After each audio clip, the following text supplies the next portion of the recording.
এবার এখান থেকে শোল্ডার আমি এখানে 14 করেছি, তাহলে শোল্ডার বাই 2 এটা 7, এখান থেকে আর্ম হলো তার সাথে আরও 1 ইঞ্চি, হাফ ইঞ্চি এক্সট্রা নিচ্ছি, মানে এটা 7.5, ঠিক আছে। আর এখানে আর তারপরে চেস্ট মেজারমেন্ট, তাহলে চেস্ট যা থাকবে সেটা chest by 4 plus 1.5 inch extra.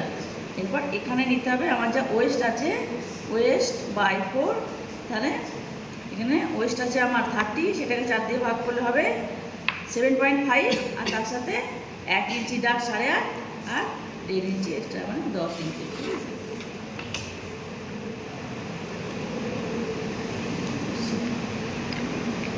এইটা আমার যাবে 10 ইঞ্চি।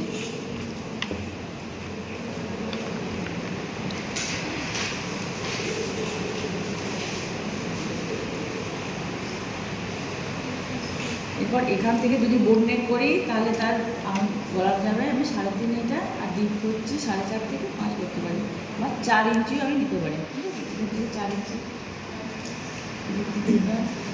4 ইঞ্চি যেটাই লাগে বৃষ্টি করেছিল স্কুটনিকটা, সেরকম আমরা করতে পারি। 4 ইঞ্চি হলো, এবার 4 ইঞ্চি এখান থেকে আমি এটা ডিপ নেওয়ালাম 10 ইঞ্চি, 10 ইঞ্চি নিয়ে এখান থেকে এটা 4 ইঞ্চিতে এটা নিলাম, এটা একটা বক্স করে নিচ্ছি।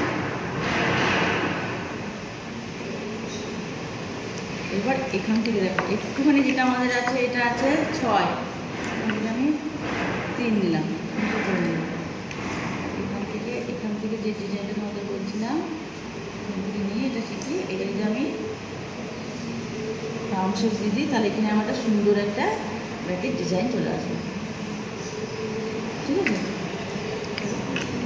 এটা এখান থেকে আমাদের রাউন্ড শেপে কাজ করে দিয়ে মিলিয়ে দিতে হবে, 1 ইঞ্চিটা উপরে রাখবে, দিয়ে এটা রাউন্ড শেপ করে